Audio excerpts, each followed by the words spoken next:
A and S.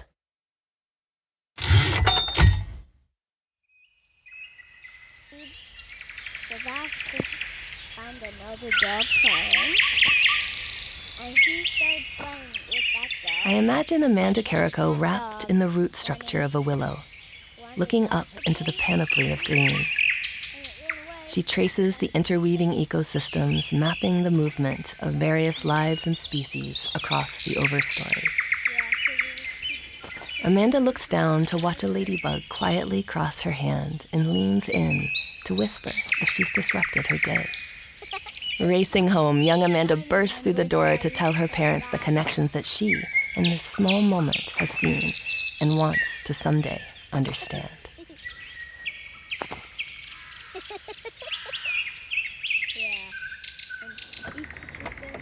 I can't imagine Amanda pulling her tailor-made golf bag from the trunk of her rental car, geared up to play in her extended family's annual golf tournament in Kentucky. Amanda has a gorgeous capacity to hold contradictions, knowing the specific ways a golf course's maintenance can affect the environment, while also knowing this experience in a beautiful, maintained landscape draws the people she loves together. An associate professor of environmental studies, I can't wait for you to meet this self-described, interdisciplinary, environmental social scientist who explores the behavioral dimensions of conservation. On the Ampersand, we call this bringing together of the impossible the alchemy of anding. Together, we'll hear stories of humans who imagine and create by colliding their interests. Rather than thinking of and as a simple conjunction in that conjunction-junction kind of way, we will hear stories of people who see and as a verb, a way to speak the beautiful when you intentionally let the soft animal of your body love what it loves. As St. Mary Oliver asks, what is it you plan to do with your one wild and precious life? Oh, I love this question. When I'm mothering, creating, and collaborating, it reminds me to replace a singular idea of what I think I should become with a full sensory verb about experiencing. I'm Erika Randall, and this is Amanda Carrico on the Ampersand.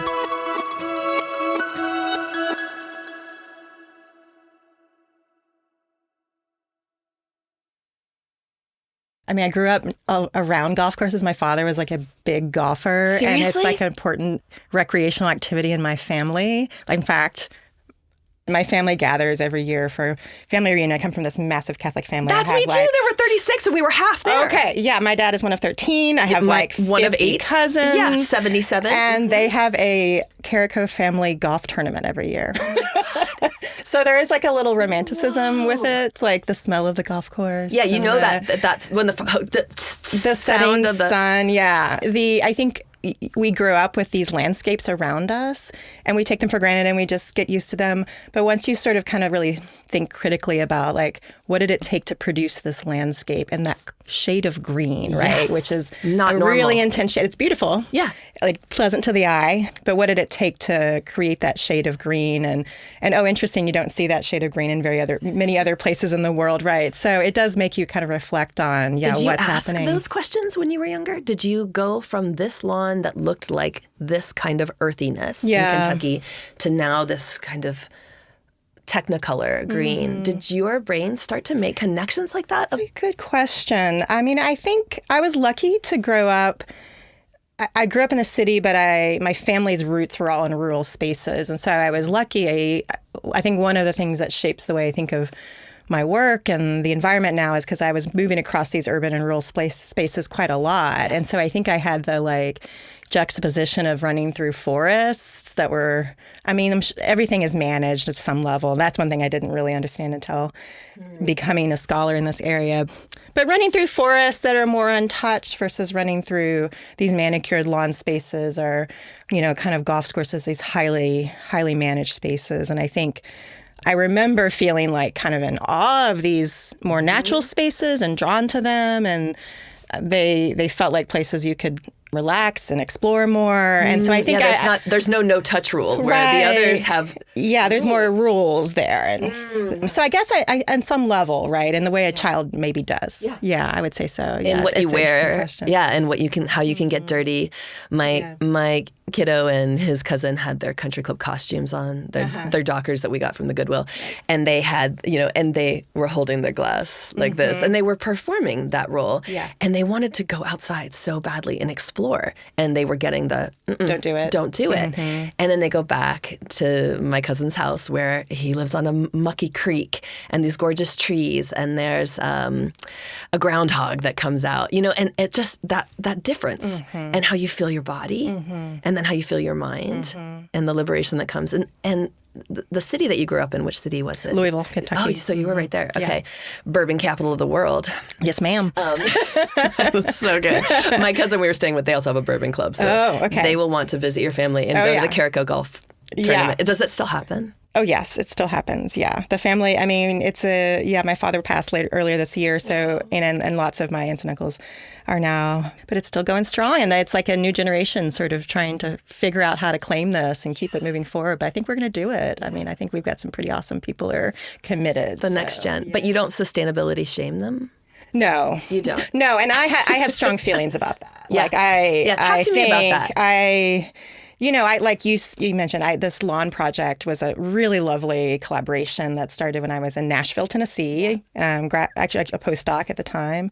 Anyone who's spent time in the American South knows that lawns are a big thing. It's the sort of backdrop to Southern life. Yeah. And the red carpet, in a way, right? The green carpet that shows a certain status. And all over the country, but I think in this... Maybe I'm biased in that way just because having spent so much time there, but it does feel like a really important part of the culture. And there was, in the question that stimulated this work was from the city of Nashville, which there's a lovely creek that runs through the city of Nashville called Richland Creek. The watershed sits in largely an urban space. It's got some really unique species, including this rare salamander species and these other neat little critters that no one would ever know about unless they took the time to learn about them. Yeah. But they were under threat because there's so much urban runoff moving into that creek that threatens the quality of the water. And one of the main sources of that pollution is fertilizer. And so the city said, hey, can we explore this? Like, what can we do to protect the health of this creek and possibly change some of the behaviors in this urban space that are leading to that? And so, I mean, I think that's to me, it felt like a really authentic question to ask. We've got these city managers and scientists and, stakeholders who are all coming together to ask an important question. But at the same time, all the people who live in these areas, no one wants to do harm. Everyone wants to do well. And if you look at the sort of reasons why people are, in some cases, pouring fertilizer on their lawns, it's mostly out of service to the community. Yeah. I mean, a large part of it. I wouldn't say mostly, but an important part of that is say, hey, we're coming together as neighbors, constructing these spaces that we want our children to run and play in and feel safe in and represent the values we have, which is people think it's beautiful. It is beautiful. Lawns are, and we all have different aesthetics, but there's a beauty there, right? Yeah. And so I think when you understand it as as an act of neighborliness, I think we have to understand it's just much more nuanced than that. And there is, I think, a tendency for those in the environmental space to kind of accuse and shut down and shame. And I just don't think that gets us anywhere. It only puts us on defense. It closes conversations. It makes people feel guilty when there are these massive social structures and political structures that are very often kind of pushing us into certain kinds of patterns and closing doors to different opportunities. And I just don't think pointing fingers at people is the right way to grapple with that. So lawn shaming, not your move. Shaming, it's not your move. Not my move. Yeah. And I know this because when I see my family, they all like to remind me what I was like as a 19-year-old. As an angry, radical Gen X feminist. Yeah. Uh-huh. It taught them nothing. Let's be clear. They learned nothing from me about my angry feminism. But it's interesting now, as they've aged, my aunts and uncles, and as I have matured, to have conversations. So do you get into conversation at least, even if you're not finger pointing? You can do the golf tournament, but do you talk with folks in your family and just say, and do they ask you questions now about your research, or do you pretty much leave it and keep it for your research and when you're with like-minded folks that you collaborate with. Yeah. Or maybe your family is like-minded and you're able to hold that dynamic kind of tension. A lot of both. I think it's been an evolving story in my career as well. Yeah. So I think I used to... Like, are people scared to do things around you? I hope not. I hope not. Because Amanda's like, I got a survey I here. got the, I'm like... Because you're so approachable. Yeah. But you so. also are really looking at behavior. Yeah, I mean, I'm a behavioral scientist, and I'm interested, like the core question I'm interested in is how our behaviors are impacting the environment and what are the levers we can explore or pull to try to reduce those impacts, you know? But I think in asking that question, like, an available answer is that it's not a behavioral solution, right? And I think if we're behavioral scientists only committed in behavioral solutions, we're not doing our full job, right? Because we also need to identify where, hey, this is a political problem or a structural problem, and there is a big, vibrant, and I'd say very healthy debate in the environmental behavior literature about the accusations of individuals. Like, are we focusing too much on the individual when, if you look at all these power structures, you know, the capitalist system and how much is sort of built around just making more things and pushing consumers to purchase more things and all these things, you know, it's like, why are we focusing on my Aunt Mildred, you know, who's like trying to keep her lawn pretty for their, you know, so that her neighbors think she's doing her work, you know, and I do think that's not the right focus. However, Aunt Mildred's behavior is part of a system that matters, right? And so we need to think of her as an ingredient, not just the problem or the solution. Yeah, I would say. So anyway, so I think I'm meandering here, but let me return to your question, which is like, how open am I to exploring or discussing my research with? Yeah. And you know, I have a lot of family who cares really deeply about these things, and I think we're very much aligned, and there's lots of really interesting conversations to have there. The side of my family who's, you know, a bit more kind of skeptical, I'd say climate skeptics, you know, it's hard. I think I used to avoid it. I think I'm maybe a bit more open now. I think with age, you develop a little more confidence in your ability to have these discussions and not take it personally. And when folks think that you're part of a, you know, liberal machine to undo democracy or whatever. So I think I'm more interested and open to having the discussions, but I'd like them to happen more organically. So I'm not one to initiate them. I'll put it that way. But if folks are interested and want to ask, I'll answer. I'll answer honestly. Yeah. So, and that mind of the social scientist, the training that it takes to become, it feels like it is in and of itself completely anding. Like, it is an anding situation, hardcore, where you want to read about these humans in this population. You want to understand data in these ways. You want to get into scientific.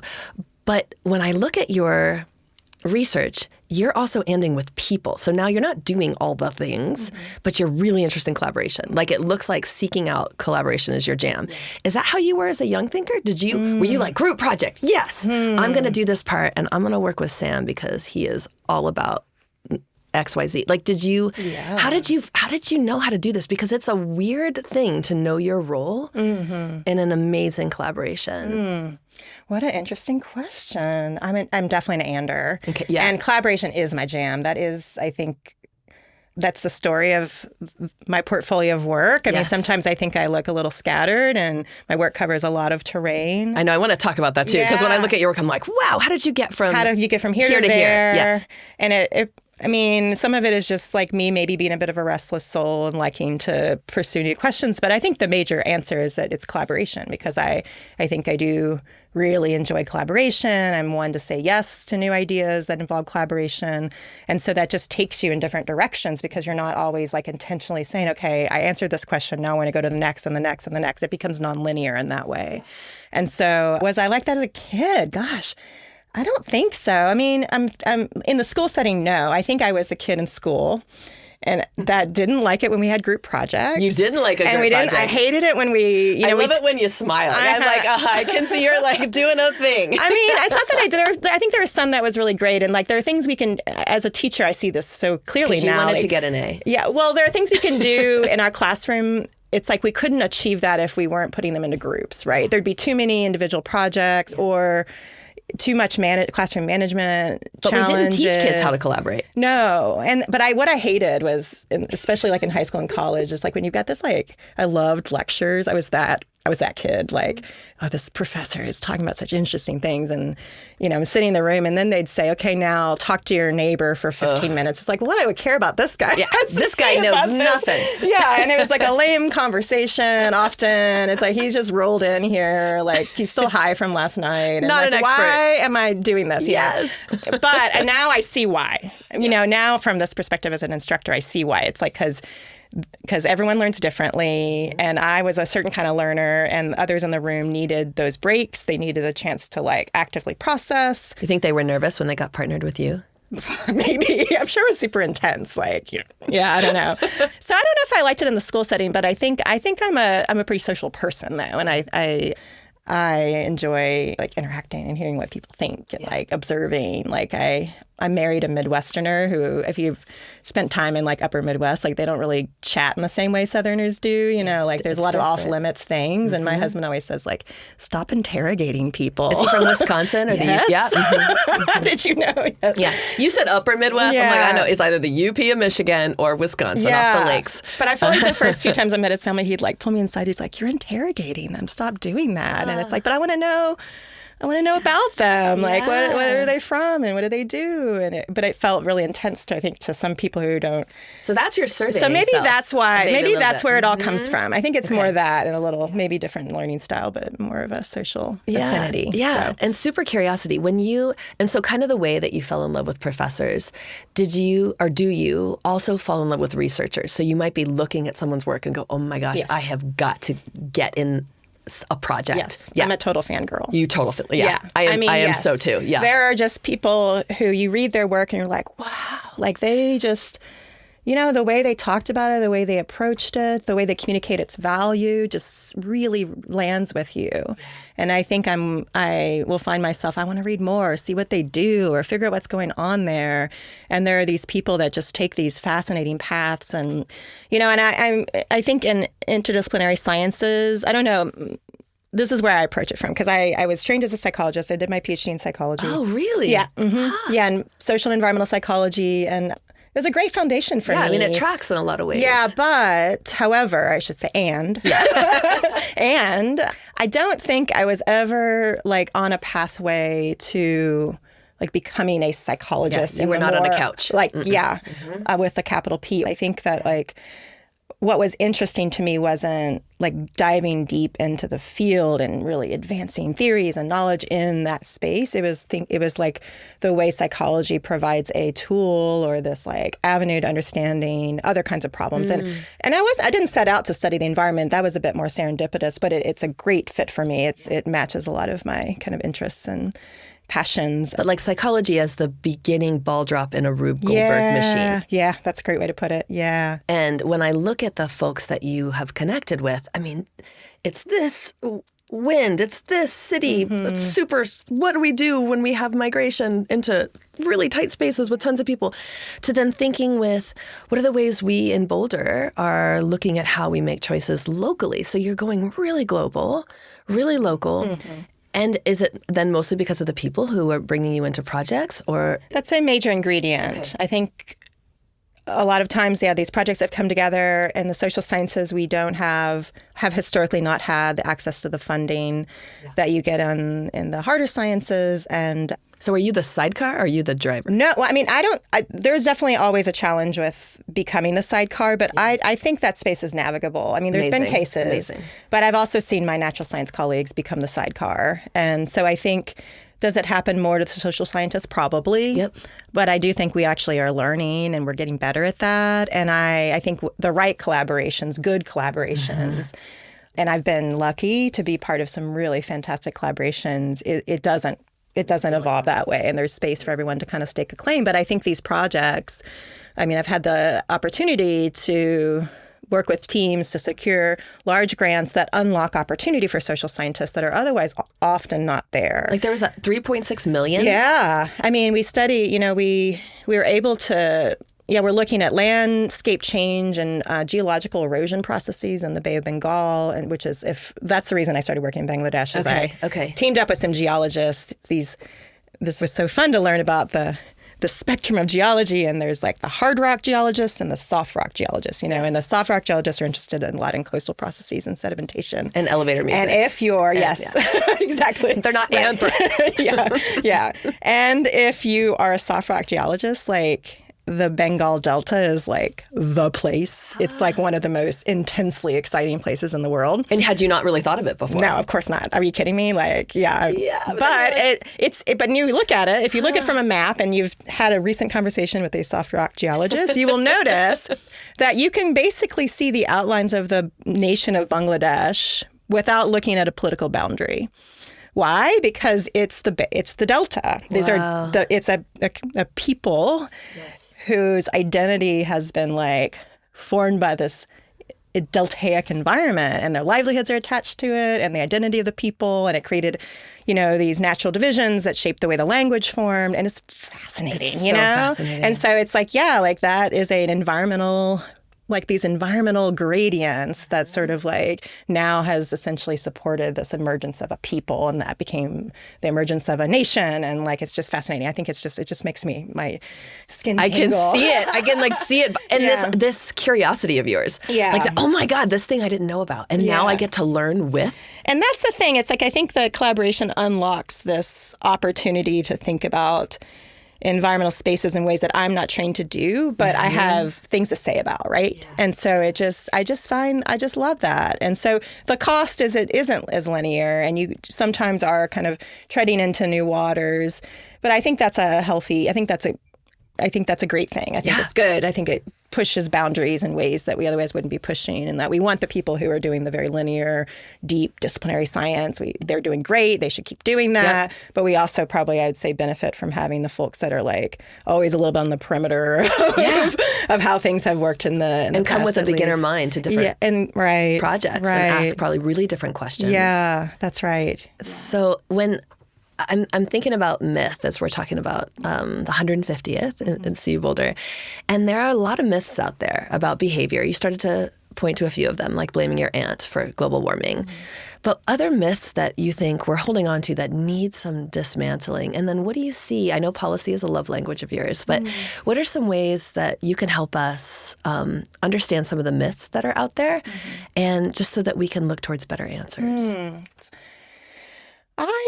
One thing I think I spend a lot of energy on as an educator is trying to push, and I think my students, when they exhibit this pattern, they're like the rest of the world in many ways, or at least in the U.S., which is a very cynical perspective about humans and human capacity to like do well or care for the earth. And I get that. I mean, they think we're doomed. Yeah, or just that humans are, they suck. We're doomed. That's right. And I find that really sad. I mean, it's not that it's not true on some level, but at the same time, most species shape the world around them. And once you start really, I think, paying attention to that, the way that, an ant colony is sort of, in its little tiny spot on the earth is, moving the soil around and bringing things in and out and like building mounds. And if you, in some places where you have certain kinds of ant species, you can see the pattern of those mounds from space. Like, how amazing is that, right? And they're tiny and we're bigger. So imagine our impact. Yeah, and so I think an imprint. If we were, but we tend to be self-critical, like about our own selves and about our own species in a different kind of way. And there's been a lot of damage and destruction, and it's hard not to sit in this moment, what is it, April 23rd, 24th, with all this stuff happening around us in the world and not feel pretty scared and cynical. So I get that. But at the same time, I also think like, what other species like enacts protections for another species, or like, we build these massive institutions all about caring for other things. And we may not be, there's open questions about whether the way we execute that care is the right or wrong way and what the values are. But I think people, like if there's anything that describes the human condition, is that we most of the time spend a lot of energy and effort to care for things that are not directly beneficial to ourselves. And so anyway, I think the myth about just sort of the cynical, like destructive human, I think is not a healthy thing. And I worry about young people being kind of acculturated into that narrative. How do you get them to care? What's your move? And they do care, but I just worry about their exexhaustion and like or get them to see caring. Right. Or just think of like certain things as being off limits. Like if the kind of human race or the human, if humanity is this barrier, not this opportunity, that seems like a sad way to launch a career. And so I don't know. I think I spend a little more time maybe than I used to trying to celebrate some success stories. In my classes, I try to sort of like, look, this was successful. Did it solve the problem? No. Did it make meaningful impact? Yes. So let's learn from what worked. Let's learn from why it wasn't a complete solution, but few things are, right? And I think trying to encourage people to think about wins and losses rather than just focus on the losses. Do your students start to pull on their own expertise in ways that you see their superpowers and kind of help name them so that you can better help them collaborate the way we were not taught to? We were just put into groups. God, I hope so. Yeah. I mean, I hope they do. Yeah. I think what you're describing is so important. And yeah, one of the things about college is people have passions and talents and interests, but they don't always have the language on how to describe them and like what the pathways are for leaning into those kinds of talents and interests and whatnot. So I think if I'm able to help open up shine a light on this is what this looks like in a career, or there's an identified field here where you can find like-minded people and learn from their experiences. I mean, we don't have to always do things that have like named pathways,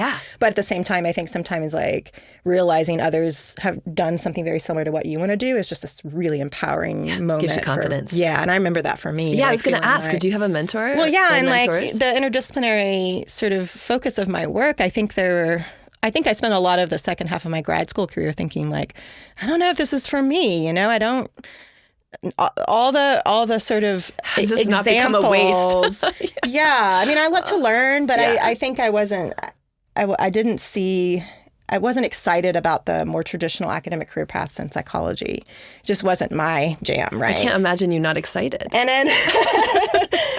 Yeah. So that must have been hard. Yeah, it's stressful. But then I started like hanging out and collaborating with people, and I started seeing like, hey man, there's this whole other direction I could take, which is in a more like environmental studies, natural resource and policy, this whole other route. And there's like a room for someone with my kind of training in that space. And it wasn't even on my radar. And once I began to see, hey, and then fangirl on some of these scholars who are doing this super cool work, it was like, wow. Who did you have posters of in your room that you were like, oh my God, best scientist ever? Yeah. Oh my God. So many people. Yeah. Yeah. Did you write them letters? I remember seeing Tom Dietz's work. He's this amazing guy, Michigan State, and just also meandered so much, but curious and interesting And his meandering probably was also what drew you to it's possible. Yeah, exactly. It's not a line. 100%. Yeah. So I guess in that way I can sort of sympathize with that student that's like, who am I? Like you don't know yet. You haven't met you yet, or the person who's going to bring you into this kind of alchemic response that goes, this is it. Yeah. This is the thing. Do you write policy? Are you part of creation of policy? Are you more about using this love language as a way to draw people to the bigger picture versus stay too pointy fingery? Yeah, I think recommend. Try to offer up insights from the empirical knowledge base. Like, look, this may mean these three things. I guess, I would stop short of thinking of myself as someone who actively constructs policy, although I'm like, I'd love to be in a space where I had that opportunity, but maybe next. But and I've been on some really cool committees whose like they are explicitly transboundary or boundary organizations, like the National Academy Committee, where our job was to pull together all this literature and pull out here are the 5 main things that we need to be doing differently in how we train students so that their work is going to affect national policy. Cool. And similar in the behavior and energy it's getting more space. deliberate. So it's like, okay, with the explicit goal of trying to be better at policy making, what can we mine the literature and learn about? Yes. And I think having gone through some of that committee work, which is a fascinating process, and if you're interested in collaboration, those committees are there's so much to learn from how those processes unfold. But I think it has given me it's given me a sense of interest and a sharp attention to what's kind of actionable in the work I do. I was lucky in my postdoc to work with environmental law professor Mike Vandenberg, who spent a lot of his career at the EPA. And so, he just he was so attuned to what the policy angle was. And that was very new to me at the time, but it was a really wonderful learning opportunity. And I love thinking of that as moving from the research and theoretical to the actionable. Yeah. And that is something that we do hear from our students and from our communities. What can I do? Right. Yeah. All right. So we're going to do a thing, and I'm going to ask you what we can do as a species. But I'm going to do it in the quick and dirty. In the quick and dirty, I was telling you a little bit about it in the lobby. The quick and dirty is a game that if you answer wrong, your chair goes through the floor and you're sucked into the molten center of the... No, I'm kidding. There's oh my gosh. It's not like that at all. The goal is to be quick, and you don't have to be dirty, and to use and. So you're either saying fertilizer and birds, and you're making a litany. Okay. Or you're saying sand traps if you're talking about the golf course because you put and in there. Okay. So you got to try to use it. That's the part that slows you down. Okay. Some people make lists and don't say and it's hilarious. I think a lot of people have lost the quick and dirty by making... Go ahead. When I ask the question, they just say the words and they don't say and they lose because they just forgot to say it, because we're trying to get our brand out there. I'm kidding. No, but it's just to help you think differently. But so the and is you're going to know what to make grammatical sense, the and. 100%. And it's gonna. The questions are here to help you win. Okay. The first question is, what is it that you do to distract yourself from worrying about our planet? A list of things that could have and in them or and between them. Okay. Gardening. And. There you go. Already winning. Digging in the dirt. Yes. In service of gardening. And pottery, ceramics. Is a recent. Yeah, there's a theme here. There is. It's a recent. Working with your hands. I've had. There's something about getting your hands dirty in the mud and the dirt and feeling the earth that I think really is this grounding force. And traveling, I think the perspective that you get from being in places where people aren't like you and being out of your element and not knowing what people are saying around you and just putting yourself out of your comfort zone. I think that's such a healthy thing. Yeah, it's a privilege. Yes. It takes resources, and it's a very, I think, healthy and important experience for people. And it lowers the blood pressure when we're worrying about so many things, and it helps you just care and you get in there. You get a bigger, I think, perspective of the world where all of a sudden your little problems feel small because you've zoomed out. Yes. And you can see the ants. Yes. And you can see the ants. Yeah, exactly. Yeah. Amazing. Okay, next question. That was fantastic. Okay, so I'm winning here? You're totally winning. You're totally winning. Okay, sun death, global freeze, hot planet. You got to pick away the movie plot line is going to go. Who stars in this film in your dream? Everybody's watching Ryan Gosling save the sun. In your apocalypse, Armageddon, the planet's going movie. How do we go? Who saves us? How do we go means what are we afraid of? What's the source of apocalypse? Yeah. Okay. What are we most afraid? What's happening in this one? Is it a comet? God. Is it sun death? We need more. What's the microphage or whatever they made up to talk about murdering the sun and Hail Mary? Yeah. I mean, to me, it looks like Mad Max, this full-on desertification, kind of Desertification does not mean a dessert buffet. No. It means we crust up and die. Yeah. And we lose all the water, and then there becomes these really scary, corporatized hegemonies that control the water, and there's war, and there's I've seen the trailer. I see the trailer. I presume at some point we just drop bombs on each other, and that's just it. We just self-destruct. But someone's going to save us. Who will save us? Who will save us? Who do you want to play? I mean, I kind of have a crush on Oscar Isaac. Okay. I mean, I don't know. He's movie. got this kind of balance between masculinity. Yeah. And the real full-on beard, but also the intellectual. Yeah. And I like to think there's a little intellectual superpower involved, because it's not just going to be through muscle power. So maybe I'll say that. Okay, yeah. I love that thing, girl. That's amazing. I want that movie. What's the movie called? What are we going to call this movie? This is where I'm not good. My my weakness is titles. I really struggle That's with your kryptonite. putting a title on a paper. I noticed that your papers were terrible titles. Yeah, I know. No, I know. No, it's like the colon thing. We'd have to have a colon in there because I'm a scientist and you just have to do that. But can I punt on that one? Yeah, please. Okay. Crustification, colon. Actually, I feel like you should title this because this is, I think, where you would really That's shine. what I like, is naming things. I'm going to think about it, though. And I'm right now, I have Wild in the title because as an homage also to your fangirl. Okay, Elise. yeah. But we can collaborate. We're going to collaborate on it because that's what we do best. Okay, great. Next, if you were a global travel agent. Oh, I love that. Yeah. Where would you send people in a warming world? In a warming world. But then not tell everyone so that they don't ruin it. Like a place of refuge. Yeah. Sort of. Okay. Yeah, with and. Okay. Where would they go? I'm thinking like high alpine or mountainous terrain. Forest. Yeah. Okay, let me lay out the biomes here, and then we can like put a place on a map. So, mountainous, you get some like benefit of having the ability to move up and down elevation.